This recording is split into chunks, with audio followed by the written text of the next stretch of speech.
Assalamualaikum warahmatullahi wabarakatuh. Perkenalkan, nama saya Zainab Syadati, salah satu anggota dari kelompok 5. Di sini kami akan membahas tentang akuntansi untuk perubahan harga. Presentasi ini akan membahas secara mendalam tentang akuntansi perubahan harga, membahas kerangka akuntansi pokok, masalah akuntansi yang muncul dan implikasi bagi pos moneter dan non-moneter. Presentasi ini disusun oleh kelompok 5 yang anggotanya terdiri dari Asma Rianti, Aulia Ulfah, Aulia Nawati, Asnia Febrianti, Mai Sinta, Nur Istiqomah, Hujanis Fuah, Samsul Arifin, Septiana Sugiyarti, dan saya sendiri Zainab Syadati. Baik, kita masuk ke materi. Akuntansi untuk perubahan harga. Akuntansi perubahan harga mengacu pada perlakuan akuntansi terhadap perubahan atau selisih harga dan masalah akuntansi dalam kondisi yang di dalamnya harga-harga berubah. Kerangka akuntansi pokok. Kerangka akuntansi pokok akan menghasilkan statement keuangan dasar. Data dasar hendaknya merupakan angka yang terandalkan, yaitu objektif dan dapat diverifikasi. Tujuan pelaporan keuangan tidak terbatas pada masalah pertanggungjawaban saja, tetapi juga pada pemenuhan kebutuhan pengambilan keputusan ekonomi yang lebih luas. Tujuan penyajian informasi untuk pertanggungjawaban tidak berarti atau bahkan dapat diganti sama sekali. Kos merupakan jumlah rupiah kesepakatan dalam rangka memperoleh barang dan jasa dan merupakan jumlah rupiah kesepakatan dalam rangka penyerahan produk atau jasa yang dihasilkan perusahaan. Di sini saya ingin melanjutkan presentasi di halaman 4 sampai 5. Masalah akuntansi dalam perubahan harga. Masalah penilaian perubahan harga spesifik terjadi karena teknologi yang berbeda atau kemampuan produk baru atau persepsi yang berubah.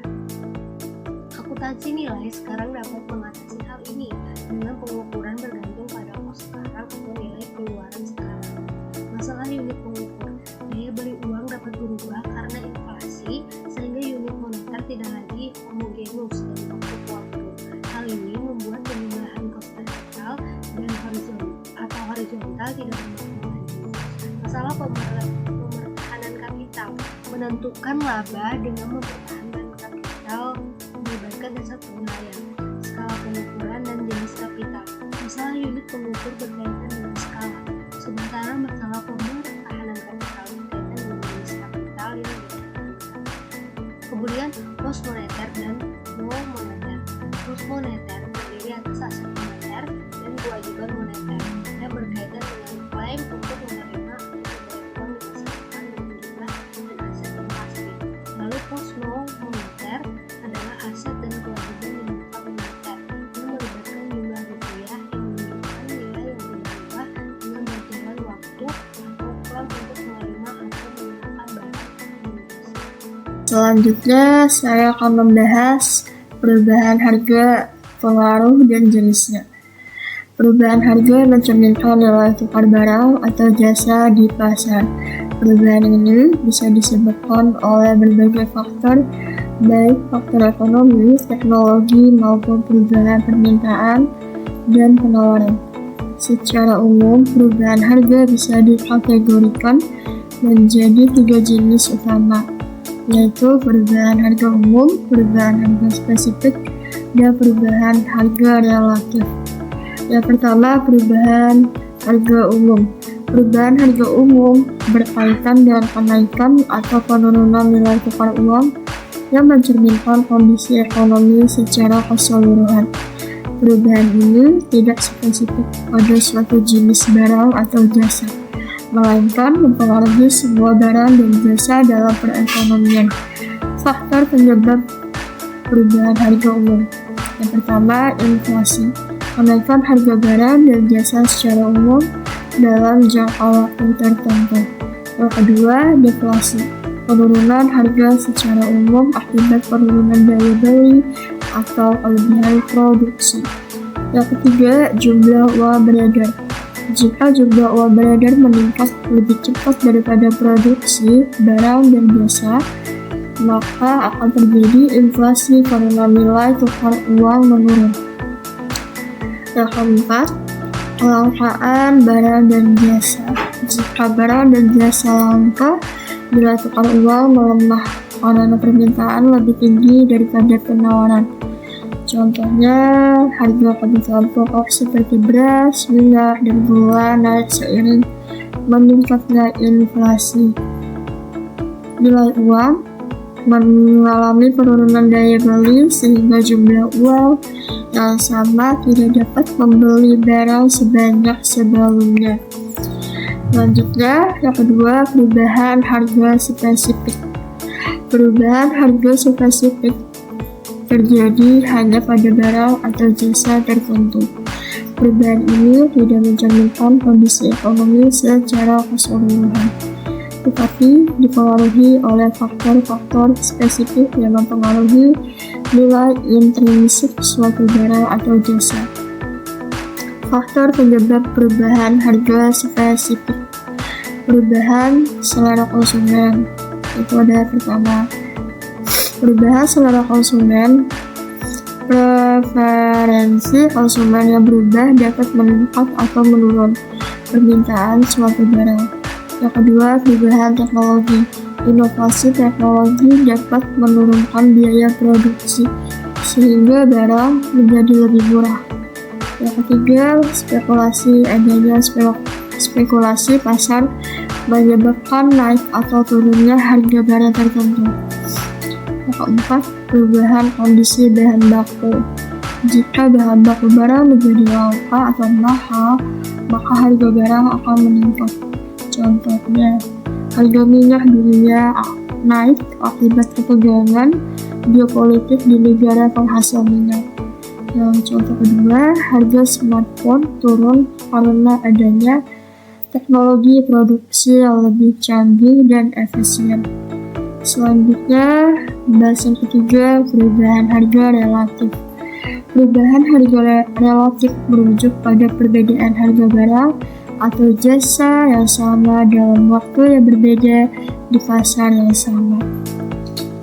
Ciri-ciri perubahan harga relatif: membandingkan harga antar waktu untuk barang atau jasa yang sama, dipengaruhi oleh perubahan permintaan dan penawaran di pasar, bukan mencerminkan perubahan nilai uang secara umum, tetapi pergeseran harga dalam pasar tertentu. Faktor penyebab perubahan harga relatif. Yang pertama, permintaan dan penawaran. Jika permintaan meningkat tetapi penawaran tetap, maka harga akan naik. Yang kedua, musim. Harga barang tertentu seperti buah-buahan atau bahan pangan bisa naik turun berdasarkan musim. Yang ketiga, biaya produksi. Jika biaya produksi naik, produsen akan menaikkan harga jual. Contohnya, harga cabai meningkat di musim penghujan karena produksi menurun sementara permintaan tetap tinggi. Harga tiket pesawat naik saat musim liburan, tetapi kembali normal di luar musim liburan. Jadi kesimpulannya, perubahan harga umum menggambarkan perubahan nilai uang secara keseluruhan. Perubahan harga spesifik hanya terjadi pada barang atau jasa tertentu akibat faktor spesifik seperti teknologi atau permintaan. Sedangkan perubahan harga relatif membandingkan harga barang atau jasa yang sama di waktu yang berbeda dalam pasar yang sama. Dengan memahami jenis-jenis perubahan harga ini, kita dapat lebih mudah mengidentifikasi penyebab kenaikan atau penurunan harga serta dampaknya terhadap perekonomian. Selanjutnya saya akan membahas tentang inflasi dan daya beli uang. Indeks harga dapat memberikan gambaran perubahan tingkat harga dari waktu ke waktu. Perubahan indeks harga merefleksi pula perubahan daya beli atau nilai tukar uang. Kenaikan indeks harga berarti penurunan daya beli, demikian pula sebaliknya. Daya beli uang adalah kemampuan satuan uang pada saat tertentu untuk ditukarkan dengan barang. Gejala kenaikan harga umum dari waktu ke waktu disebut dengan inflasi.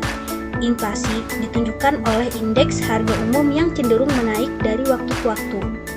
Perubahan relatif indeks harga dari periode satu ke periode berikutnya disebut juga dengan laju inflasi. Di sini saya akan melanjutkan penjelasan yang sebelumnya. Di sini saya akan menjelaskan tentang implikasi akuntansi untuk perubahan harga umum. Implikasi akuntansi untuk perubahan harga umum adalah dampak atau akibat dari perusahaan harga umum terhadap praktik akuntansi dan pelaporan keuangan suatu perusahaan. Perubahan harga umum dapat disebabkan oleh inflasi, deflasi, atau perubahan harga komoditas. Hal ini mempengaruhi nilai aset, liabilitas, pendapatan, dan biaya perusahaan. Kos berbagai objek yang diukur dengan satuan uang pada waktu yang berbeda sebenarnya merupakan jumlah rupiah yang tidak homogenus, sehingga tidak dapat dijumlahkan. Perusahaan kemungkinan akan mendapat untung atau rugi karena menahan pos-pos moneter. Implikasi akuntansi untuk perubahan harga umum terbagi menjadi 3. Yang pertama, untung daya beli, yaitu terjadi apabila perusahaan menahan aset moneter atau mempunyai utang moneter dalam jangka waktu tertentu. Yang kedua, rugi daya beli, yaitu terjadi dalam kondisi inflasi ketika perusahaan menahan aset moneter atau dalam kondisi deflasi ketika perusahaan menahan utang moneter. Yang ketiga, interpretasi untung atau rugi daya beli.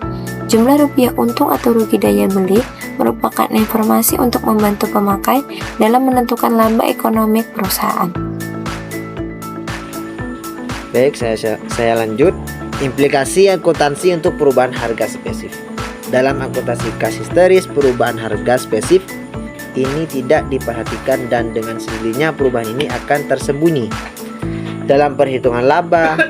Seandainya pengaruh perubahan harga spesifik tersebut dikeluarkan dari perhitungan laba, dan pengaruh ini akan menjadi untung atau rugi penahanan. Jadi yang dimaksud untuk penahanan ialah menunjukkan jumlah rupiah untuk mempertahankan kapital. Dan yang kedua, evaluasi kinerja. Akuntansi kas sekarang memberi information.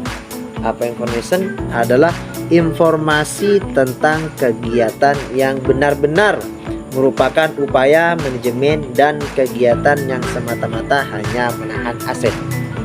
Dan yang ketiga, laba operasi hasil kegiatan produktif, sedangkan untung penahanan merupakan hasil kegiatan penahanan aset semata.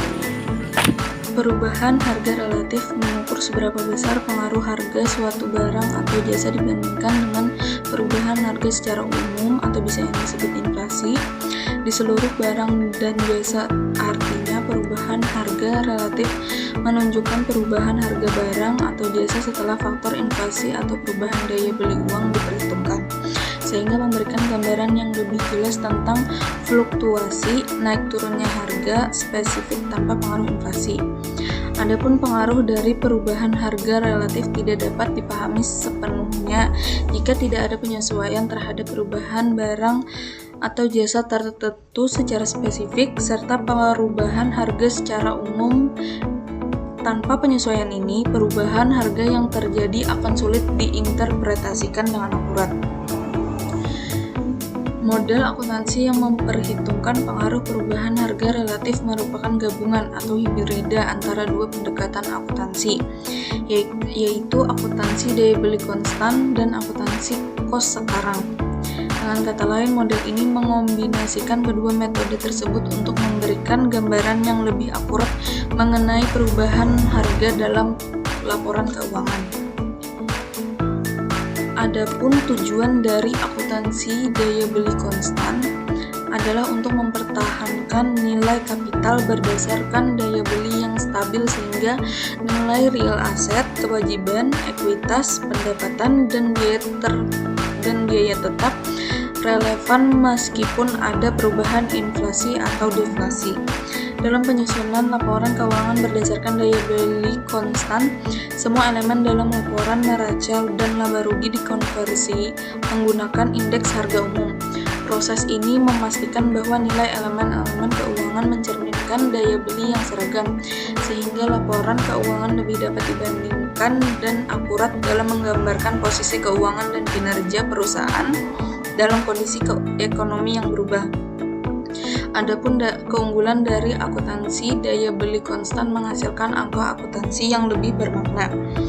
Karena semua elemen laporan keuangan disesuaikan dengan perubahan daya beli, biasanya menggunakan indeks harga umum. Hal ini membantu menjaga konsistensi nilai real sehingga laporan keuangan mencerminkan kondisi ekonomi secara lebih akurat. Dengan penyesuaian ini, pembanding antar periode menjadi lebih informatif karena data yang disajikan telah dinormalisasi terhadap efek inflasi atau deflasi, memungkinkan analisis kinerja keuangan dan posisi perusahaan dilakukan secara lebih adil dan relevan. Adapun keunggulan yang lainnya atau manfaat yang lainnya ialah membandingkan data antar perusahaan menjadi lebih berarti karena semua data keuangan disesuaikan dengan perubahan daya beli yang seragam, menghilangkan distorsi akibat inflasi atau deflasi. Hal ini menciptakan dasar yang setara untuk analisis dan perbandingan. Selain itu, metode ini menghasilkan informasi laba rugi berdasar konsep pemeliharaan kapital dalam daya beli real. Artinya laba hanya diakui jika perusahaan mampu mempertahankan nilai kapitalnya setelah disesuaikan dengan perubahan daya beli ini. Ini memberikan gambaran yang lebih realistis tentang kinerja keuangan di dalam perusahaan. Adapun kelemahan dari akuntansi daya beli konstan yaitu dengan menggunakan data biaya historis sebagai dasar yang kemudian disesuaikan dengan indeks harga umum untuk mencerminkan perubahan daya beli. Namun, karena tetap bergantung pada biaya historis, kelemahan bawaan dan pendekatan tersebut seperti ketidakmampuan mencerminkan nilai pasar terkini atau relevansi informasi yang terbatas dalam kondisi ekonomi yang berubah tidak sepenuhnya dapat dihilangkan. Penyesuaian daya beli hanya mengurangi dampak inflasi atau deflasi, tetapi tidak mengatasi masalah mendasar dari data biaya historisnya. Melanjutkan presentasi slide sebelumnya. Akuntansi kos sekarang itu bertujuan untuk mengukur laba dan mempertahankan kapital. Sana dapat terlihat ada 3 bentuk piramida. Yang pertama itu ada kos pengganti, yang dimana jumlah rupiah yang diperlukan untuk mendapatkan aset yang sama jenis dan kondisinya, atau bisa juga penggantinya yang setara dengan kos pengganti tersebut. Yang kedua ada nilai jual sekarang atau present value.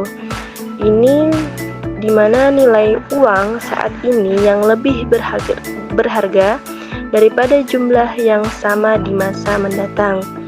Dan yang ketiga yang paling besar itu nilai terrealisasi harapan atau expected value. Adalah nilai rata-rata jangka panjang dari variabel acak. Baik, selanjutnya teknik pengukuran kos sekarang. Teknik pengukuran kos sekarang meliputi pengindeksan penghargaan langsung, pengkosan unit, dan penghargaan fungsional. Pengindeksan sumber informasi dapat berupa indeks harga yang dihasilkan pihak eksternal atau indeks harga yang dihasilkan sendiri oleh perusahaan. Penghargaan langsung, informasi dari luar berupa harga faktur sekarang, dapat harga dari penjual harga barang atau jasa, atau kutipan harga lain atau taksiran.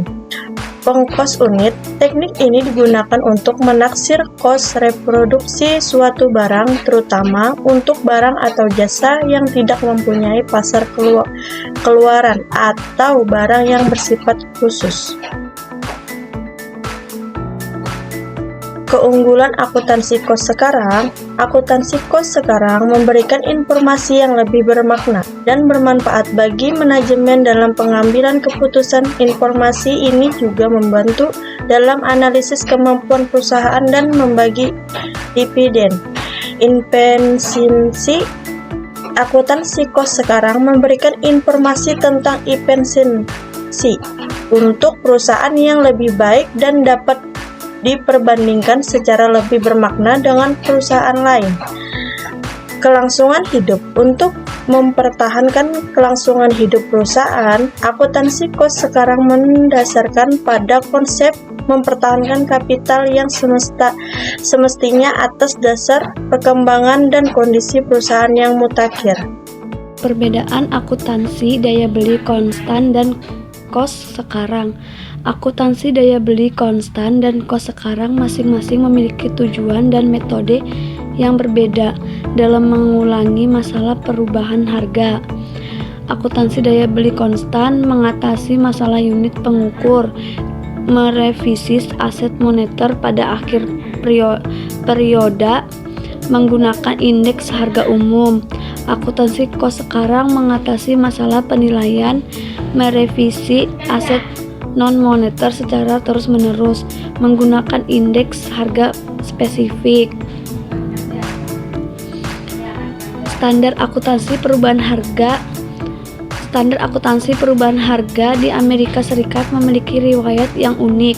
Pelaporan informasi perubahan harga yang awalnya wajib kini bersifat sukarela setelah dikeluarkannya SFAS nomor 89. 1. SFAS nomor 33 mewajibkan menggunakan sebagian informasi yang membantu pemakaian mengevaluasi pengaruh perubahan harga. Nomor 2, SFAS nomor 82 meniadakan beberapa mengungkapkan yang diatur dalam SFAS nomor 33 termasuk informasi daya beli konstan. Nomor 3, SFAS nomor 89 tidak lagi mewajibkan mengungkapkan pengaruh perubahan harga, tetapi sangat menganjurkan pengungkapan tersebut.